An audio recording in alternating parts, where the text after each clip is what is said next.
Please welcome the panel on constitutional order under attack. Thank you, everyone, for coming.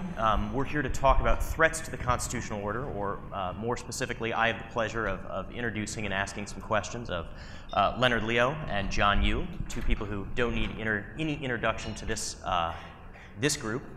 I think threatening the constitutional order is very in vogue these days with our friends across the aisle. We're hearing a lot about a desire to get rid of the Electoral College, to pack the courts, to just in general upend institutions that no longer serve the cause of sort of progressive teleology. And the Constitution comes in for more than its fair share of criticism on that front. I think there are essentially four ways to look at this, right? They either mean it or they don't mean it, and it either matters or it doesn't matter. And I guess to sort of get it started, do they mean it? Should we be worried about it? Well, I'm going to be a bit of a contrarian and start by saying that, sure, there are threats to the constitutional order. There have always been threats to our constitutional order throughout history, going all the way back. But look, you know, there are a lot of great opportunities right now regarding our Constitution. For example, we stand at the threshold of an opportunity that I think most of us, if not all of us in this room, have never seen, and that is that we are on the verge of having a Supreme Court and a much more fulsome federal judiciary that embraces the structural Constitution, that respects and enforces those structural limitations on government power that really protect our freedom and our dignity. So yes, there are threats to our constitutional system, to be sure, but there is a really big positive thing going on right now that I think we should take stock of. Well, Luke, first I want to say thank you very much to, I know Leonard and I both thank National Review Institute for inviting us, and it's really great pleasure to escape the jurisdiction of the People's Republic of Berkeley and come to more conservative cities like Washington, D.C. And since, as you know, I'm from California, which is allegedly the high-tech capital in the world, but I have seen so many wonderful inventions here in Washington, like this one. I've never seen this magic device which transports liquid from your cup to your mouth. I'm gonna take this back. You're not bringing that home, are you? Because you're gonna get arrested. Illegal. You'll get arrested. I mean, you have to register it. I'm gonna make $1 billion when I get back and start selling these things. Contraband. And then, of course, the people in Berkeley will stop me at the border because I read, you guys are awesome. It says big government sucks on the side of this. Awesome, thank you. It's also great to see a lot of the people here from the cruise. So when you speak in public, you know, you're the millennial, they probably don't tell you these things. They didn't tell you to wear a tie, for example. And so they tell you, pretend everyone in the room. He's the entertainment portion of the afternoon, if you haven't noticed. Well, they tell you to pretend everyone in the room is naked, but I've been on the cruises and I've already seen most of you naked, so it's great to be with you again. And you came back.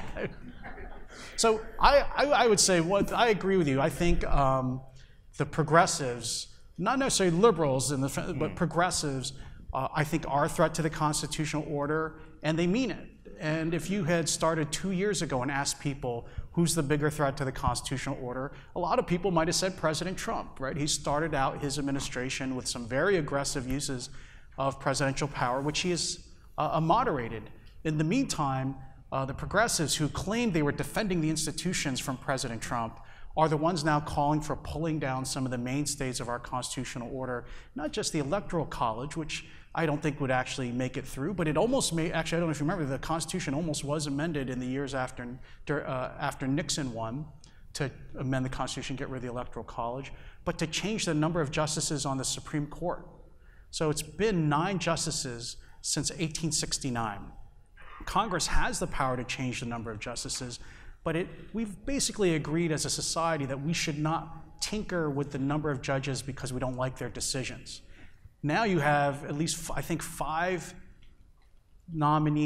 potential nominees for the Democratic presidential nomination demanding that we increase the Supreme Court to 11, 13, 15, whatever is necessary to reverse what they consider constitutional counter-revolution by conservatives. Where does that end? Once you pull the Supreme Court into this world of politics. It's just going to turn into a legislature where each party, when they get control, will keep increasing the number of justices on the Supreme Court just to match the political preferences we have. So which is worse? Which is the bigger threat then? I mean, if we're at this kind of low ebb of amendments to the Constitution, you know, we've had one in the 1990s, but that took 212 years to get ratified, so that I'm not too worried about something that gets underway now, if that's the time horizon we're talking about. I mean, do we need to genuinely worry about specific questions like, are we going to extend the number of justices on the Supreme Court, or is it more just a habit of mind? Because I think one of the biggest threats to any constitutional order is people simply not taking it seriously, ignoring it, or cynically presenting, should we say, elaborate arguments that say that up is down and down is up, and that, you know, left is right and right is left. Do we need to worry about them overhauling the architecture, or simply going around it and saying, you know, well, if you don't like it, stop us? Well, I mean, look, I think anytime you have a proposal like packing the courts, that may or may not happen, okay? I think it's unlikely that they would be able to get that done, given the current legislative filibuster and the way in which that legislation would work its way through Congress. But look, more important than any particular proposal is the fact that they are challenging the institutional integrity of our system. And by doing that, they are challenging the legitimacy of the form of government we have.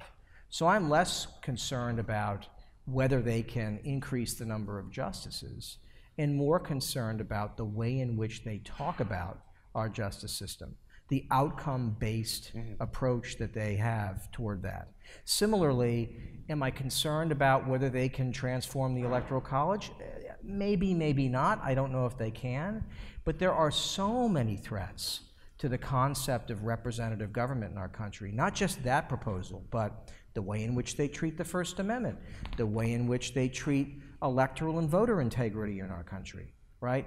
There are lots of concrete proposals that they could get done. So for me, it's not as much as one particular proposal or another going to get adopted. It's more the way in which they mow down the sort of standard structural and constitutional limits on government power, the way they mow down the kinds of mechanisms we've created to have a vibrant civil society that fills gaps when you live in a system of limited government. That's what bothers me, and you see that in the young people, the youth of our country, who no longer understand how these structural protections and how this architecture ultimately protects our freedom and our dignity. Let me pick up on what Leonard said. By the way, for those of you who may not know, because you haven't seen Leonard at the craps table on the cruise ship along with me, you know who I'm talking. You know who I'm talking about. Leonard, if the progressives had a picture of the devil Thanks, in their own green room, like the one we have in our green room, of someone who they attribute to changing the face of the courts in a conservative direction, they finally figured out it's this guy. Leonard. Because was that my invitation to the craps table? So you might remember, and I didn't think this was going to work, but you might remember in the primaries when it was just between Donald Trump and Ted Cruz, and a lot of conservatives had doubts about whether Trump was that conservative. And remember, Trump came out with a list and said, I am going to pick the Supreme Court justices from this list. And as a conservative, I could not believe how good a list it was. It was better than any list any Republican president had ever produced. And this was the first time ever I remember a nominee putting out a list of judges and saying, I commit to only picking from the four corners of this document. And it now turns out that it was the Federalist Society, which Leonard runs, that helped produce that list. And that actually gave me as a conservative a lot more confidence in President Trump. And I think in this one instance, he has really kept his word. I mean, I think in my mind, and this is why I think the progressives are so freaked out right now, is because, look, see, he's giggling to himself in amusement. I'm sorry. It's true. I have to say, as someone who's a conservative lawyer, no Republican president has come close to this president in appointing principled constitutional conservatives throughout the federal judiciary. I mean, it is incredible, and in such numbers. So I think Trump has now appointed over 20% of the federal appellate courts, which is where 99% of the cases end up stopping. And of course, he's appointed Neil Gorsuch and Brett Kavanaugh to the Supreme Court. And you saw the resistance that progressives put up to them because they have now understood the big change, I think, in the judiciary. I think, look, I mean, I think that's right. I mean, I think the president has shown tremendous courage and determination and consistency with what he's done with the courts. But let's remember that this was a 35, 40-year journey for the conservative movement and the conservative legal movement in particular. I mean, the architect of this kind of philosophically driven judicial selection was Ronald Reagan and Ed Meese.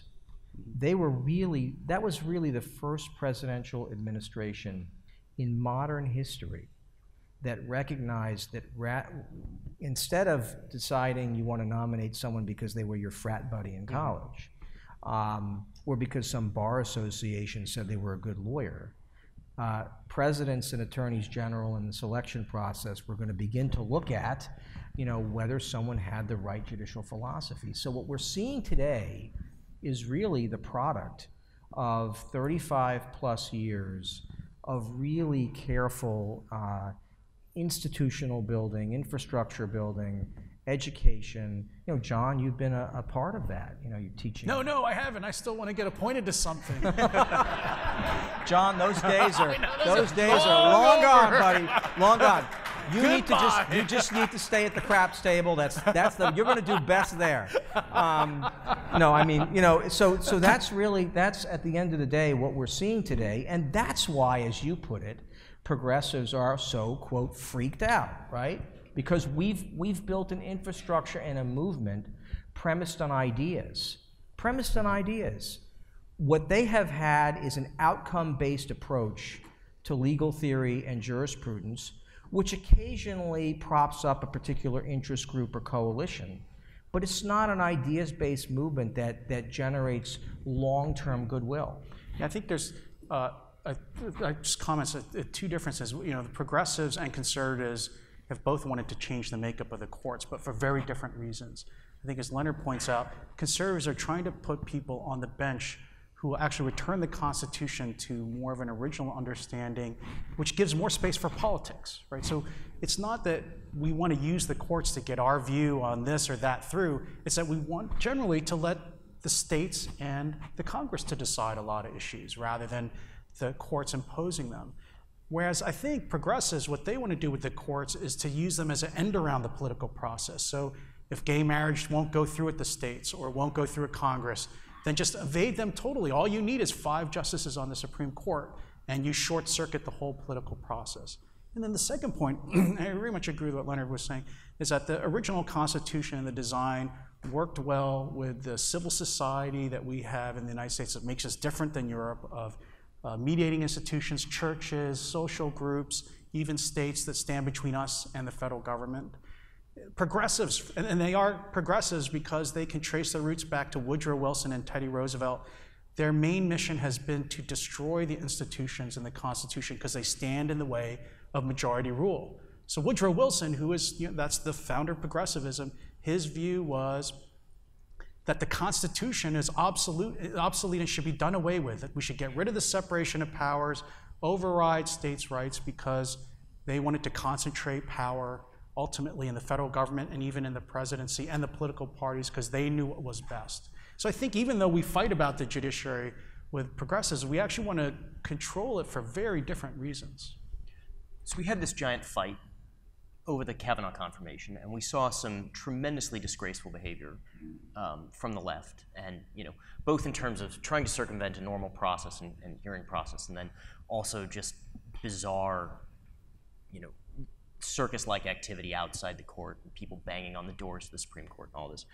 What does that do? Does that in and of itself, I'm about as much of a free speech fundamentalist as you can be, but what do those kind of hijinks in the confirmation process do to the constitutional order? Because nominating a Supreme Court justice is one of the few moments where you have all three branches of the federal government implicated in what we might call a kind of collaborative process, right? You have a president who's nominating someone, a Congress or a Senate who's giving a sort of thorough vetting that's in the public eye, unlike a lot of federal justices, or judges, sorry. And then, of course, you have someone who's going to join the Supreme Court and not just ideologically perhaps change the makeup of that court, but also be one of the handful of sort of judges that are known to anyone outside of the kind of legal profession writ large in the country. What has Kavanaugh done in terms of the relationship of the federal judiciary to the rest of the federal government and its position in the constitutional order in the public eye, and how do we come back from something so embarrassing, something so just uncouth? Because can I say what I often say to my millennial students? Yeah. Get to the point. Right. The point is this: we won this time. Yeah. We won this time, right? But we're going to have a hard time getting excellent people to be federal judges and justices on the Supreme Court if they know that that's what they're going to have to deal with. Yes. Well, yeah, a couple of observations. First of all, I don't know what will happen in the long run or long term if we see one confirmation after the next where these kinds of very vicious things take place. I can tell you in the context of the Kavanaugh fight, and this is contrary to what my hunch would have been, okay?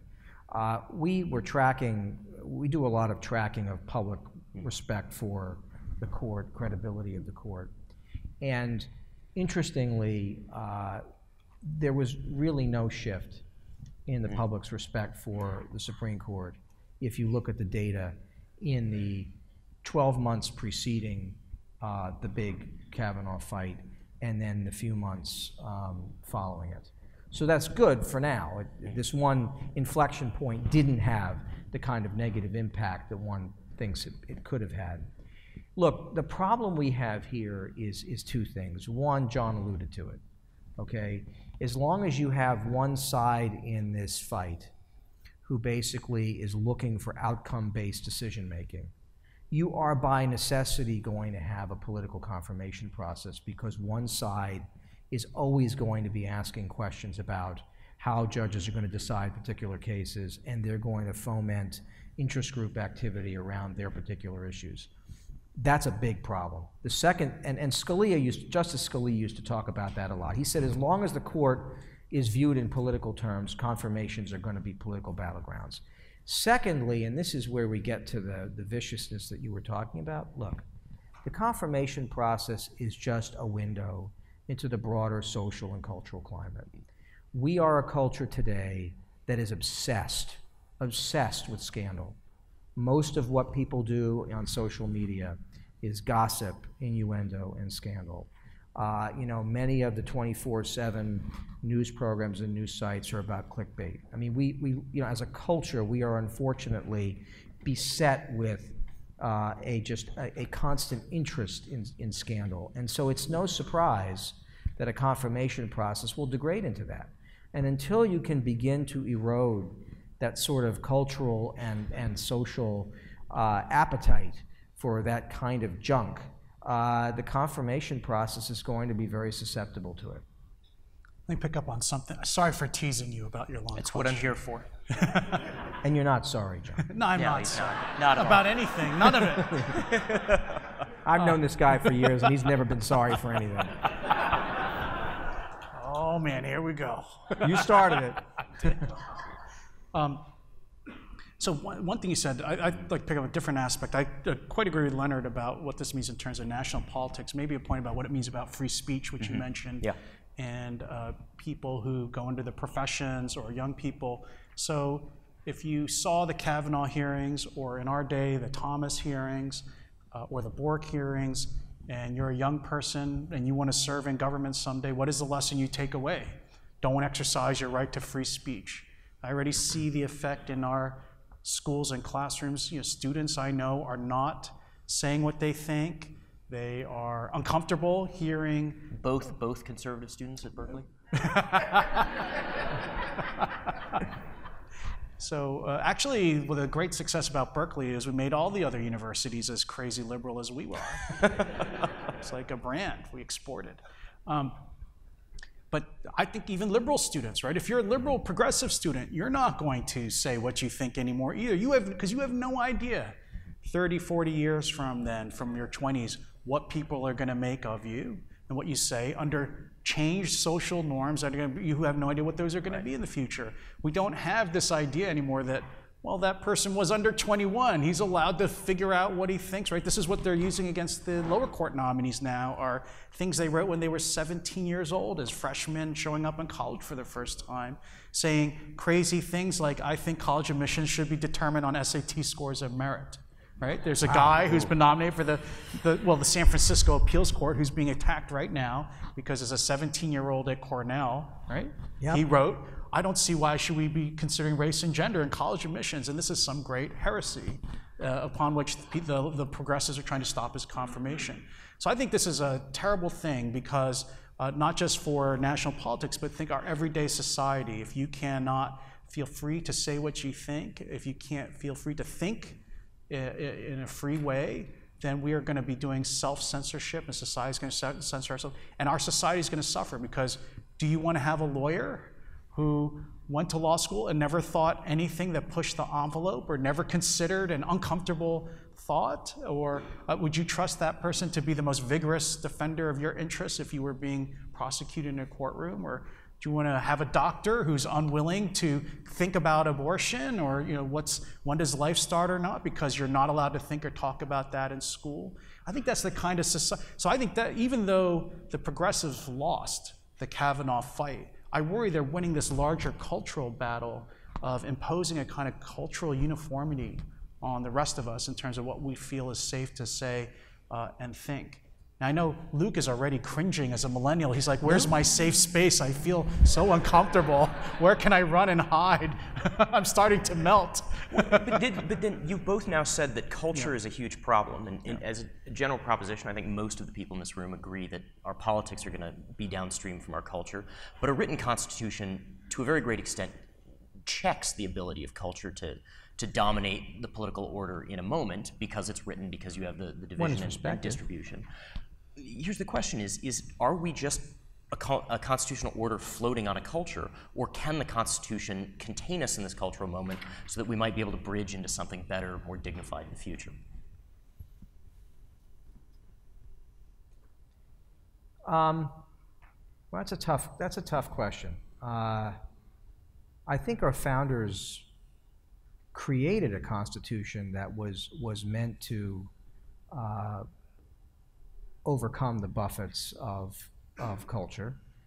It's clear from their thinking, right? They created a constitution that recognized human weakness and failing. The whole genius behind the structural limits on government power, separation of powers, federalism, checks and balances, was the idea that you wanted to check human passion, right?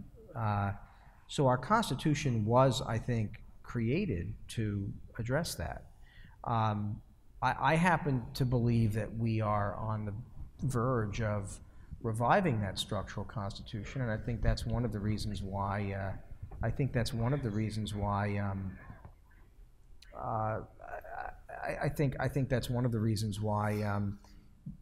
Perhaps progressives have gotten so concerned, because they see that revival, and that really means that a lot of their own political objectives are in jeopardy, because they can't achieve many of those things through the political process. I quite agree with Leonard's diagnosis. The Constitution is there to slow down the rate of change. Right? It's there to make us think before we embark on any kind of great revolution. It used to be a widely read book. There used to be a book called "Why Is There No Socialism in the United States?" I used to think that was a rhetorical question. But there's a good reason why. If you look at all the other industrialized nations, they have serious socialist parties. There have been times when they've been taken over by communist parties. Look at Europe in the last century. In that last century, they have had monarchies. They've had communist dictatorships. They've had fascist dictatorships. They have gone through every series of bad idea and form of government. Whereas the United States has, because of our federal system and because of the separation of powers, we have not gone off on those bad experiments. So, this movie Forrest Gump, right? We're Forrest Gump, and the Europeans are that girl who every 10 years goes off on the latest craze and ruins her life, and then comes back to Forrest, and we have to save them, right? Is that right? I can see the headline now. Yeah. John Yoo, America, Forrest Gump. Yes, that's when I can run for office, because that's a winning platform. But the Constitution, the Constitution prevents these wild cultural swings, left or right, and that's why I think progressives want to pull it down, because you can't, right? If you know what's right, if you have the God's given truth about the way society ought to be, then why would you let little things like the Constitution get in your way? I always think conservatives were different in that we don't know exactly the right thing to do. We're risk averse. There's a great line by Chesterton. He says, "Don't pull a fence down unless you know why it was put there in the first place." Right? There's a sort of a conservative temperament is, if we're going to change this, let's do it slowly, deliberately, and think about it, and not get swept up by passion. So I hope the Constitution will provide that kind of ballast to our ship so that we don't go swing wildly in the directions. But I think that's why we live in this kind of moment right now where progressives are campaigning for the presidency and the other branches so that they can pull those restrictions on popular democracy down. See, I always took the lesson of Forrest Gump to be that if you're dumb and fast, you can meet a bunch of presidents. But maybe that's not really Which one are you? There. Yeah, but I'm certainly not fast, let's be clear. Given that maintaining order is a sort of conservative instinct, let's do the opposite and say the Constitution was structured with amendment built into it. If you could amend the Constitution in one possible way, say expand the number of members of the House of Representatives, give Supreme Court justices a fixed term, what would you do? Blame them, not me. This is an audience question. That's a cool question. I'm generally against amendments. You're on the other side of that issue. Yeah, look, I mean. So get rid of Article 5, no more amendments. I wouldn't go that far. That's clever. Look, I think that. I don't mean to dodge the question, but it seems to me the most important thing we can be doing right now is not amending the Constitution, but respecting that which is in it. What I want to see over the next 5 to 10 years is I want to see a constitutional order where we fully restore the separation of powers and federalism and checks and balances. That's what I really want to see. I think the first chapter in that book right now is what we're going to do with the administrative state. We have a unique opportunity right now in our country to have a serious public debate about the proper role of the administrative state and the extent to which our judiciary is empowered to independently scrutinize what they do. And if we get that question right, that is the first really major achievement in recent history in terms of advancing that structural constitution. So I think it is right now, I think, misplaced to be spending a lot of time and resources and efforts on amending the Constitution. Let's just enforce what's there. Well, since I live and teach in Berkeley, I hear proposals for changing the Constitution all the time. So I can tell you what my colleagues say. So it's interesting, the thing they would change the most is the Senate. They think, interestingly, the Senate is the great affront in the Constitution to the popular will because it gives every state 2 votes without regard to population. Then they would get rid of the Electoral College, which is just kind of an echo of the power that the states have. I think they get they have big debates about, well, between communism and socialism and Trotsky and Lenin and whoever. But I think they have big debates about whether they like to have power centralized in the president or whether they want it kind of centralized in the Congress with a kind of prime minister. Let me guess, they switch every 4 to 8 years. Exactly. Right now, they really love federalism. Yeah, it's very funny. strange. But I mean, I could say there are some things which other countries do which are improvement. We should never think the Constitution is perfect, right? There are ways to improve it, although the process of getting it changed may not be worth changing much of any of it. But I would focus on what Leonard has said. If you look at the original Constitution and looked at the system we have now, if you were to ask the framers, what is the biggest change that you see? The biggest change they would see is the administrative state. They never conceived of a world where the legislature, where Congress would just willingly hand over most of its legislative power to the executive branch, and then try to insulate that executive branch from any control by the president, so that you have, and this is, again, this is Woodrow Wilson's the guy whose picture is in our green room as the devil, not Leonard, and not AOC. I knew you think it was AOC, but it's not AOC.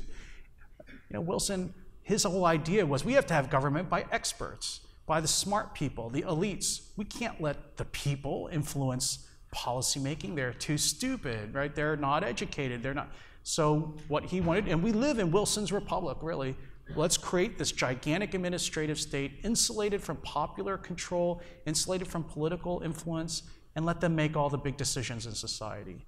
And this really runs counter to the framers' design and the constitutional compromises we've had to make to allow this administrative state give us things like the Mueller investigation. Right now, Trump loves Mueller right now because he's kind of cleared Mueller.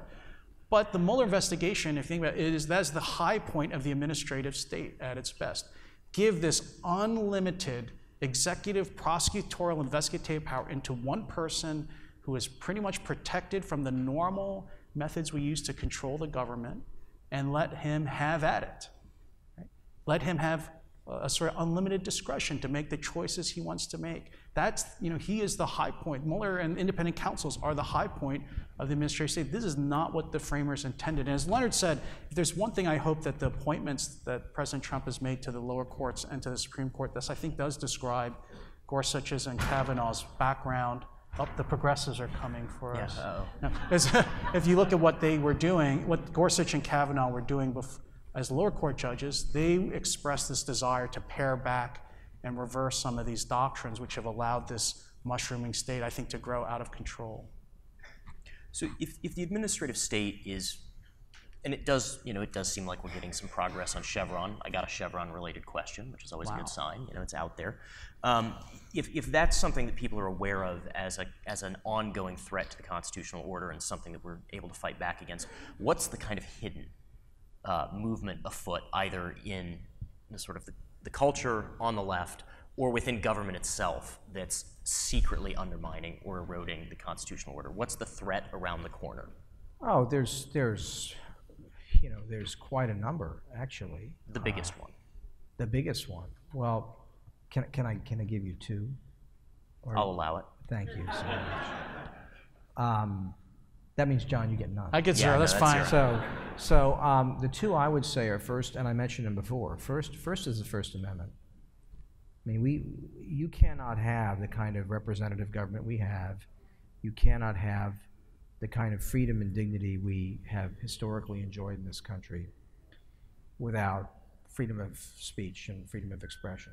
And we have serious forces in this country who no longer place a premium on that freedom. That's a really serious problem. And when I talk about that freedom, I just don't mean the freedom to speak. I also mean the freedom to remain anonymous and private. And we've seen real threats to to donor privacy and to the way in which we conduct our political affairs, broadly speaking. The second big threat, I think, is electoral and voter integrity. Under the meme of voter suppression, there are forces in our country that are aiming to create a very chaotic, disruptive electoral environment that makes it impossible to have a voting system marked by integrity and accuracy, and one that is free from overly legalistic interference. Just let the political process work, and have a system of elections that are free from this sort of chaos and disruption that we're seeing right now. I have 0 because I do whatever Leonard tells me to do. All right. What about federalism? We've made gestures towards it. We've talked about states' rights, powers in the states, returning things to the states. Is there a future for federalism? And is that the next sort of step in terms of judicial politics? Because the state courts remain, in many ways, bastions of support for the trial lawyers and issues like that. Is there a next step for federalism? Let me just say, actually, I'm teaching a class in federalism right now at Berkeley, and I'm stunned to see so many liberal students in it, actually, frankly. They want to spend a lot of time talking about sanctuary cities, for example, or sanctuary states, which is what California is now. So maybe this is why I'm a teacher. I have some optimism still left in me that has been beaten out by California or the city of Berkeley.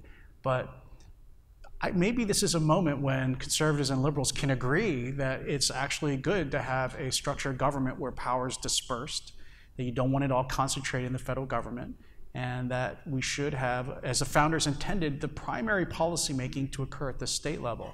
But I do think it's interesting, we kind of forget why the framers were so in favor of federalism. I mean, part of it was just it was politically impossible to get rid of the states back at the time of the founding. And today we have these very modern justifications for federalism, like it's good to have competition amongst the states because they lead to competition for taxes, tax policy or welfare policy, or that states are laboratories of democracy. You might have heard that phrase, where policy answers can be tried out at the state level before you pick one at the federal level. These are all modern explanations for federalism. If you go back and read the Federalist Papers and what the founders say, they primarily saw federalism as a check on the federal government's natural tendency to aggrandize itself and its power. And they said, and this doesn't depend on political party, they said whenever a group takes over the national government, then the people who oppose them will go to the states. And the states allow you to promote political differences between the people in power and the people out of power. And ultimately, if the federal government were to go beyond its bounds, the states can push back. And that doesn't play naturally to Republicans or Democrats. It's just a natural, balancing flywheel in our constitutional system. But part of the changes that Leonard was talking about in the 1930s, 40s, and 50s that gave us the administrative state also sapped the power of states as independent branches, where the federal government essentially was able to do and promote whatever policy it wanted. And the Obamacare law, which is under challenge now, continuing challenge, the Obamacare law was kind of the ultimate expression of how far national power had gone, to the point where Washington could essentially nationalize 18% of the economy and dictate all the decisions that were going to be made involving the health care of every individual citizen in the country. That is clearly what the founders did not intend. I mean, they wanted that to be the primary responsibility of states, where states were supposed to limit the federal government's efforts to do things exactly like Obamacare. I agree. I think that's a good commentary on federalism. So then, I mean, you give him an A. He's teaching. Except we don't have grades anymore, so we give him a happy hands. You can start handing out straws to your best students.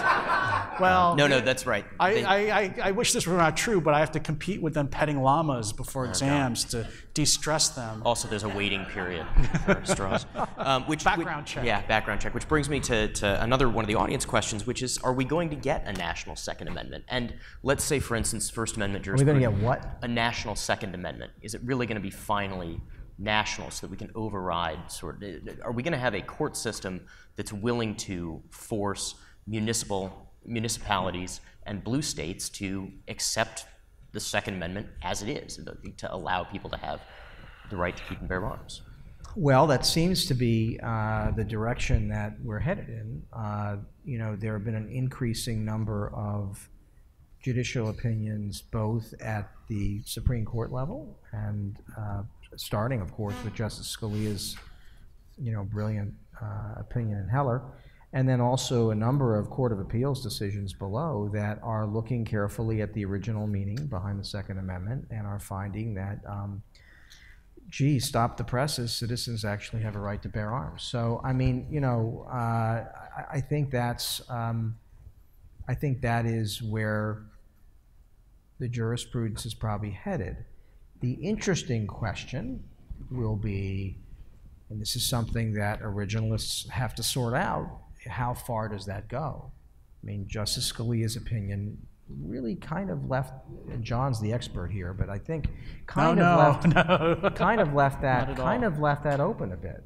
I mean, it's clear from Justice Scalia's opinion that there are areas where the state can regulate.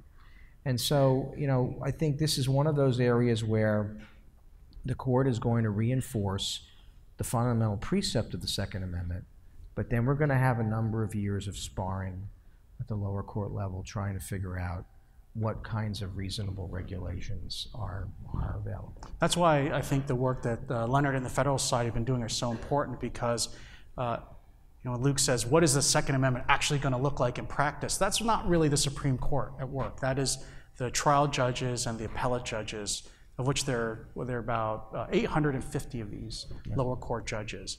And they're the ones who decide case by case, regulation by regulation, the meaning of the Second Amendment in practice. And so, as Leonard said, the Supreme Court, what it says is, yes, and it took 200 years for the Supreme Court to eventually take up this question, but to say, yes, actually the Second Amendment protects an individual right to have a firearm, not a collective right of the militia or the National Guard or the Army to have weapons. And then, as Leonard says, a Second Amendment is like every other right? You don't have an unlimited right to free speech. I mean, my wife reminds me of that every day at home. You have reasonable time, place, and manner restrictions on speech. You can't, by the way, censor based on the viewpoint or content of speech, but you can limit when you can speak and how you can speak reasonably. And I think that's going to be the principle that's not been identified yet that the lower courts will bring, that you're going to have reasonable regulation, but that's up to the lower courts. So take where I live in California. That's another thing I want to change about the Constitution. Can we give California back to Mexico? Is that allowed? Because I think that would solve a lot of our national problems. We'd have to build a much bigger wall. Well, I think the president can declare an emergency and do that, so that's fine with me. Can we just build a wall now and then give it away? Unclear Mexico will take it. That's true. Mexico's smart. They're like, we gave them to you for a reason. No, so, but if you look at where I live in California, it's in my city of Berkeley and Oakland, the sheriff of the county, I think, has given out 6 concealed carry permits in the last 5 years, right? And the lower courts upheld this as a reasonable regulation on firearms, right? I think in Texas you need to get a permit not to carry a gun, right? So, right? So, I mean, the real meaning, the real life of the Second Amendment is going to be up to those lower court judges throughout the country, of which I'm happy to say President Trump has appointed more than 20% right now. That's right. And I expect if it's 2 terms, it'll be around 45, maybe even 60, 70%. He's not tired of winning yet. Well, we're out of time, but thank both of you for everything that you've done, and thank you for coming.